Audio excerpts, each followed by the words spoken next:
Halo, selamat pagi Pak Muhammad Faisal. Selamat pagi Mbak Nadia dan para pendengar Radio Idola. Baiklah Pak Muhammad Faisal, kita mau bahas soal problem sulitnya menurunkan suku bunga kredit bank. Iya. Nah ini sebagai edukasi buat masyarakat juga ya untuk pendengar Radio Idola. Kira-kira di mana sebenarnya pokok pangkalnya itu kok ada problem ini gitu, Pak Faisal? Nah ini memang menarik ya. Jadi sebelum kita jelaskan, kita lihat dulu kondisi sekarang bahwa tingkat suku bunga di perbankan itu masih sangat tinggi, masih di kisaran sekitar 10% ya kalau rata-rata. Bahkan untuk bank-bank kecil gitu ya, itu bahkan bisa jadi masih sangat double digit ya, masih di atas 10% gitu. Padahal Bank Indonesia sudah menurunkan tingkat suku bunga acuan sampai dengan hari ini 3,5% gitu ya. Jauh ya. Nah, jadi itu jauh sekali antara 3,5% yang itu double digit gitu ya, jauh sekali. Nah, jadi pertanyaannya kenapa gitu ya. Nah, pertanyaannya adalah kenapa. Nah, ini dalam kondisi seperti sekarang memang agak ada beberapa hal ya. Jadi yang menyebabkan, satu ya, pertama adalah dari sisi sektor real ya, ketika ada pandemi, tentu saja banyak bisnis ini yang mengalami penurunan kinerja, penjualannya turun, profitnya turun, bahkan banyak juga yang bangkrut gitu ya. Nah, dalam kondisi seperti ini artinya risiko usaha itu mengalami peningkatan, meningkat ya. Dan kalau di perbankan atau sektor keuangan itu dicerminkan dengan indikator yang namanya non-performing loans atau NPL yang mengalami peningkatan. Dan polanya NPL ini atau non-performing loans ini biasanya lebih besar lebih besar di usaha kecil dibandingkan dengan usaha besar. Dan memang pada kenyataannya memang usaha kecil itu kan lebih rentan ya pada saat pandemi ya, jadi lebih rentan risikonya ya lebih besar gitu. Nah, kalau ketika risikonya itu meningkat ya, ini biasanya bank bagaimanapun ya, dia adalah suatu lembaga yang terutama bank umum, bank konvensional, mereka kan pasti akan menjaga kinerja mereka juga ya, mereka akan tidak ingin juga terpengaruh pandemi gitu ya, tetap ingin menjaga profitabilitasnya gitu. Sehingga pasti tetap akan memilih adalah mereka para peminjam ya atau debitur yang punya track record yang bagus ya, yang punya risiko yang rendah gitu ya. Nah, dan juga untuk menjaga supaya risiko itu tidak tertular dari sektor real ke perbankan, ke banknya, maka dia pasang suku bunga yang agak tinggi gitu ya, untuk artinya itu untuk meredam ya risiko tersebut gitu. Nah, jadi itulah yang banyak terjadi. Nah, biasanya penyebab ini pertama itu ya, sektor real. Ya, jadi sektor realnya itu yang sektor real yang memang menghadapi masalah. Ya, tapi permasalahannya Tapi masalahnya adalah kan bukan salah sektor real ya, maksudnya bukan salah bisnisnya. Kenapa begitu kondisinya juga yang mempengaruhi. Nah, sehingga makanya perlu ada intervensi kebijakan yang biasanya kalau otoritas moneter BI itu caranya untuk supaya bank konvensional itu turun, suku bunga acuan yang di BI yang menjadi acuan bagi bank-bank konvensional itu juga diturunkan. Nah, jadi tapi kita kembali lagi ke awal bahwa BI sudah menurunkan ya. Kalau kita lihat sepanjang 2020 ya, sepanjang ya dari Januari sampai Desember ya tahun kemarin, BI itu turunkan dari awalnya 5% di Januari jadi 3,75%. Artinya turunnya 1,25 atau istilahnya kalau di mereka 125 basis poin. Nah, tapi suku bunga pinjaman itu pada kenyataannya turunnya hanya tidak sampai 70 basis poin. Ya tadi turunnya yang suku bunga acuan 125.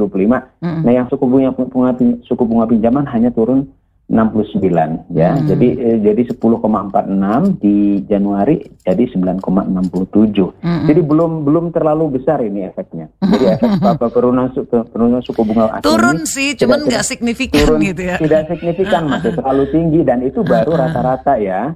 Rata-rata artinya bank-bank besar mungkin turunnya bisa lebih rendah. Tapi kalau yang bank-bank kecil dia tetap tinggi. Nah, padahal di banyak masyarakat yang terutama kalangan menengah bawah, mereka banyak berhubungan atau banyak lebih familiar dengan bank-bank kecil ya, seperti BPR misalnya, kalau di daerah yang notabene suku bunganya justru lebih tinggi. Nah, oleh karena itulah, maka itu jadi penyebab pertama. Nah, tapi ada juga sebetulnya penyebab yang kedua, itu adalah bahwa karena bank-bank pada umumnya dengan sistem yang ada seperti sekarang, dengan kondisi sektoral yang kemudian risikonya itu mengalami peningkatan, nah tidak ada dorongan lain yang mendorong bank-bank itu untuk kemudian tidak harus menyalurkan kredit kepada sektor real. Jadi ada pilihan lain untuk mereka tetap aman, tetap dapat untung begitu ya.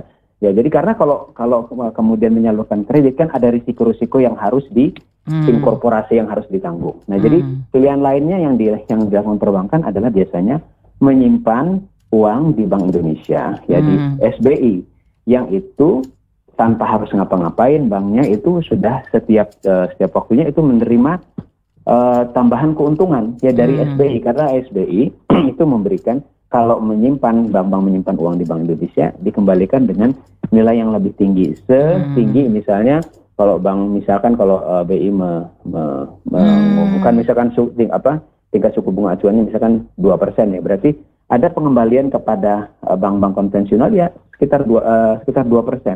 Pengembaliannya memang lebih rendah misalnya dibandingkan dengan suku bunga kalau dia menyalurkan kredit, ya lebih rendah di Bank Indonesia.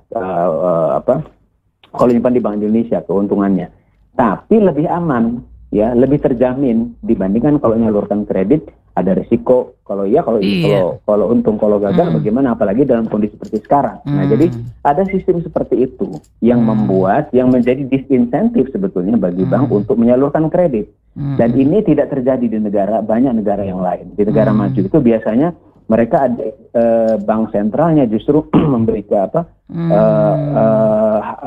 mengenakan biaya kalau disimpan ke bank sentralnya. Nah, jadi itu adalah, jadi mau tidak mau kan bank kalau seperti itu, kalau ingin supaya untung berarti harus menyalurkan kredit. Berusaha keras untuk menyalurkan kredit untuk supaya tetap profitable. Nah, itu yang anomali yang terjadi di Indonesia. Nah, jadi itu faktor-faktor fundamental yang juga terjadi di kita.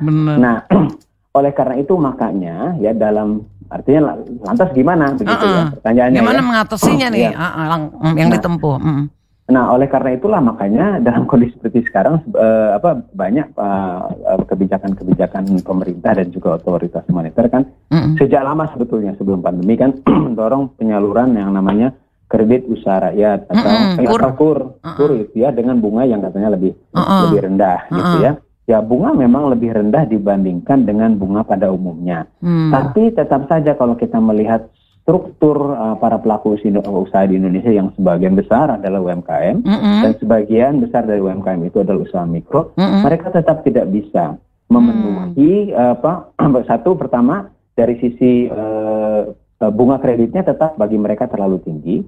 Yang kedua, persyaratan untuk mendapatkan kredit perbankan juga mereka secara natural mereka tidak mampu. Jadi misalnya begini, kalau bank kan pasti mereka akan meminta jaminan, pasti akan mensyaratkan yang peminjam itu melakukan pencatatan keuangan, ya itu wajar ya. Jadi harus ada catatan keuangannya dong. Nah, tapi usaha mikro pada umumnya mereka tidak mengenal itu yang namanya catatan keuangan, pencatatan transaksi dan sebagainya. Jadi ada masalah capacity building di sini ya. Lalu yang kedua juga masalah jaminan. Jaminan artinya mereka harus sudah punya aset ya yang harus bisa diagunkan ya sebagai jaminan kredit. Nah, banyak dari usaha mikro ini ya mereka karena memang kesejahteraan atau pendapatannya itu relatif kecil dan juga tidak punya aset yang bisa diagunkan gitu ya. Nah, sehingga tidak layak untuk bisa mendapatkan kredit walaupun KUR sekalipun. Nah, oleh karena itu makanya permasalahan yang terjadi sampai dengan sekarang, KUR itu seringkali jatuh kepada orang-orang atau usaha-usaha yang pada dasarnya memang sudah secara dari dulu-dulu sudah dekat dengan bank. Artinya sudah dipercaya oleh bank bahwa sudah tahu track recordnya. Jadi nggak keluar jauh-jauh daripada kelompok itu aja, gitu maksud saya. Itu nggak bisa meluas. Nah itu jadi itulah yang terjadi sekarang dengan KUR. Nah makanya yang saya selalu sarankan dalam kondisi seperti pandemi terutama ya, lebih susah lagi tentu saja kondisinya. Nah ini untuk usaha-usaha yang kecil, terutama yang mikro yang susah itu tadi mendapatkan pinjaman dari perbankan adalah ya memang mesti banyak harus juga diberikan jalur yang tidak lewat perbankan, karena perbankan pasti mereka harus menjalankan itu tadi ya aturan agunan pencatatan keuangan, itu nature-nya harus begitu. Misalnya apa selain perbankan? Nah, jalurnya yang dilakukan oleh pemerintah kemarin, misalnya memberikan bantuan produktif untuk usaha mikro langsung dari APBN. Nah, jadi nggak disalurkan untuk lewat bank dulu, lewat KUR, terus kasih KUR dengan syaratnya ini, enggak. Ini langsung diberikan. Jadi memang ada syaratnya usaha mikro itu, misalkan yang bisa mendapatkan BLT bantuan mikro itu tadi ya, bantuan produktif itu. Dia harus punya misalnya harus terdaftar, punya izin usaha di lokasinya, tapi tidak ada syarat misalnya harus punya jaminan, tidak ada syarat harus punya catatan keuangan begitu ya. Lebih mudah ini syaratnya lebih mudah, lebih bisa dijangkau oleh usaha mikro terutama gitu ya. Yang usaha mikro ini jumlahnya itu 98% dari total UMKM yang ada di Indonesia. Wah, banyak banget ya. Banyak banget ya, dominan. Jadi bukan cuma 50-60%, 90 lebih gitu ya gitu. Nah, jadi ini yang semestinya diperbanyak dalam kondisi seperti sekarang ya gitu, di mana untuk mendapatkan kredit perbankan itu lebih susah tentunya. Ini yang mesti diperbanyak ya, bantuan produktif mikro langsung dari APBN tadi. Iya, salah satu ya menurut saya gitu. Yang lain-lain juga mesti dilakukan sebetulnya. Oke, ntar APBN-nya langsung habis nih buat ini. Tapi kan harus prioritas ya nggak sih? Iya, prioritas. Ya kan APBN kan sekarang dananya juga diperbanyak kan ya, itu dari defisit diperlebar gitu. Jadi dan UMKM mestinya menjadi prioritas. Udah tahu banget kok UMKM itu bagaimana perannya terhadap ekonomi Indonesia kan. Tapi sebetulnya ya Pak Muhammad Faisal, pemerintah tuh mengakui kok bahwa bunga kredit perbankan masih tinggi dan nggak mencerminkan suku bunga acuan BI gitu. Tapi pemerintah belum melakukan sesuatu yang sebuah terobosan sehingga terjadi perubahan gitu loh. Kenapa? Dilema juga gini, ya. Pertama gini, pemerintah kan tidak bisa memaksa bank-bank untuk dia turunkan kamu harus segini. Nah itu nggak boleh, gitu kan? Ini kan lembaga profit kan, bank-bank ini lembaga profit, gitu. Nah jadi tidak boleh memaksa ya. Yang bisa adalah kemudian memberikan stimulus, memberikan jalannya bagaimana sih supaya bank-bank ini dia lebih menyalurkan kredit gitu. Nah makanya tadi jadi yang sifatnya ada sistem insentif ya dalam sektor keuangan yang saya sebutkan tadi, yang suku bunga acuan itu malah dia memberikan imbal return kepada bank-bank kalau dia menyimpan di bank. Saya pikir semestinya harus dirubah. Tapi itu memang kebijakan yang fundamental ya. Ya. Jadi itu butuh political will yang kuat. Benar. Padahal ada caranya ya. Pak Faisal ngomong ini, tapi mungkin lagi mikir nih para pengambil keputusan nih ya. Oke. Ya, itu yang fundamental. Kan kita punya ini Komite Stabilitas Sistem Keuangan kan, dan akan membentuk suatu upaya bersama untuk menciptakan tingkat suku bunga yang efisien di pasar keuangan untuk memacu penyaluran kredit perbankan demi mempercepat pemulihan ekonomi. Jadi masukan Anda apa untuk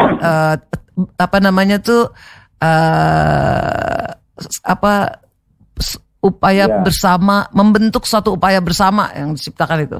Saran Anda? Ya, Komite Stabilitas Sektor Keuangan dan namanya seperti namanya juga kan, mereka pasti juga akan melihat bagaimana supaya sektor keuangannya itu kan stabil, jadi kemudian lebih tahan terhadap krisis ya. Nah ini juga kita perlu pikirkan gitu, jangan sampai kemudian resesi yang terjadi sekarang ini di sektor real ya masalahnya ya, jangan sampai juga menular sampai ke sektor keuangan ya. Nah ini juga memang benar sih, jadi jangan sampai seperti tahun 98 yang kena itu sektor keuangannya gitu kolaps. Nah itu juga, jadi itu fungsi daripada atau peran daripada KSKK. Tapi tetap yang PR terbesarnya adalah itu di satu sisi. PR yang lain adalah bagaimana supaya lebih banyak kredit tersalur kepada sektor real gitu ya. Walaupun memang dalam kondisi pandemi, dalam kondisi resesi ini memang pada secara siklus memang susah ya. Jadi memang sektor realnya dulu yang harus dibangkitkan, demand ya. Jadi ini permasalahan di sektor real itu kan demand. Jadi penurunan ordernya turun, penjualannya turun. Kenapa? Ya karena customernya itu berkurang permintaannya gitu. Jadi demand creation ini yang menjadi masalah yang harus dipecahkan dulu oleh pemerintah sebelum masuk kepada ini ya. Oke, baiklah. Terima kasih banyak Pak Muhammad Faisal sudah menjelaskan hal ini. Oke, sama-sama Mbak. Sampai jumpa lagi Pak, sukses selalu. Sampai jumpa lagi, sama-sama sukses. Demikianlah Mitra Idola Muhammad Faisal, Direktur Eksekutif Core Indonesia.